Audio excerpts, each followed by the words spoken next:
So, how are you feeling this morning? Good. Just feel bad when Che is not feeling well Okay. at night. Yeah. You will have many Well, coughing, I and mean, all of us, have times when we feel well or don't feel well, and or we are well or we're not well. We all have those times. I mean, this is part of what we're calling, life, and that's fine. And we get on with it, and you know, a terminal illness is what we all have eventually, anyway. So it's not something that I spend any time thinking about. I mean, I take care, of the body mind as minimal care, as I can when I can. But that's not really the important thing. I mean, I said before that the body will live as long as it lives, and that's true for everyone. Fit or unfit, well or unwell, the body will live as long as it lives, and all our concern is never going to change that. And I remember answering this question before about is it of any value to try methods to extend the length of the physical body. And my answer to that is, if that's what you want to do, if you find that interesting, if you find that useful, then there's nothing wrong with that. But, what are you going to extend it to? How do you know when your life was going to end anyway? So how do you know that you've actually extended it? And if you could extend it to even 1,000 years, if the average lifespan on this planet was 1,000 years, it still wouldn't be enough. You would still want to extend it.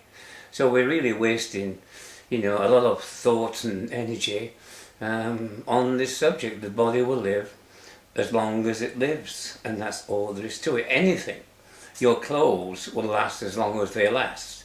Sure, you can take care of them, but to focus on trying to extend the life of the physical body is really ultimately to waste the time that you are trying to expand anyway, on trying to, extend the length of time that the physical body will live. So forget that, and get on with living. I mean, remember that it's not you that's living your life anyway. It is being lived, and it is lived by pure consciousness. It is really not your responsibility. Pure consciousness is living in you, through you, by you, and it is not you that is living your life. Your life is being lived. Now I feel that if people were to simply focus and focus their thoughts on such ideas, it will help them tremendously to see what I'm trying to actually convey. People ask me very often, do I like being asked questions? And so my answer is always the same. I neither like nor dislike questions. You either ask questions or you don't ask questions. I either answer them or I don't. And it is neither me that's answering them nor you that's asking them. It is pure consciousness. These things and everything arises only in pure consciousness. And pure consciousness is all there is. There is no me, there is no you, there are no objects, there are no events. There is simply a pure consciousness. So to ask questions, do I like to be asked questions, is really a nonsense to me. There's no I or there's no me to like or dislike. Questions and answers arise or they don't arise. For some people, and we don't know who they are, or what it will take, the difference and the separation between themselves and what we call enlightenment is very, very, very small. Almost imperceptibly small.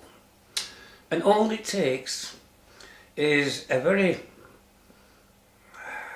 small shift of perception for this false idea of I and me and myself simply to disappear, and for pure consciousness, or for you or whoever, to be aware of pure consciousness. Unfortunately, for the majority of people, the difference is huge, is infinite.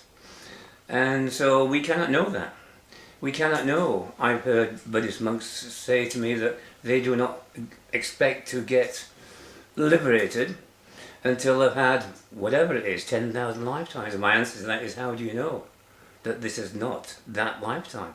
How do you know you've not had those 10,000 lifetimes already? I mean, it's sheer nonsense, of course, but that's the ideas that they have. And so, you know, we talk and we have a conversation about the ideas that's already built into you, until we can gradually, you know, knock them away. I remember this story, this joke about a sculptor who made beautiful pieces out of stone, and he was asked, how did he make such beautiful things? And he told the person, he said, look, I take a big piece of stone, and if I want to make a beautiful elephant, I knock away every little bit that doesn't look like a beautiful elephant. And so when we're thinking about enlightenment, you know, we can look at ourselves and we can see those bits that need to be dropped. Of course, we can't actually drop them ourselves, it will just happen. But they need to be pointed out, you know, a finger pointing to the moon, perhaps. And so, you know, every little bit that we can drop, that we can knock away, you know, is helping us at least to see where we need to be. I mean, these things will not actually do it for you, but eventually something will happen, and the whole thing will just drop away. So just remember this one thing, that all there is, ever has been, and ever will be, is pure consciousness. There is not you and me and pure consciousness. There is not this world, the objects in it, and events, and pure consciousness. There is only pure consciousness, and people find this very hard to get hold of.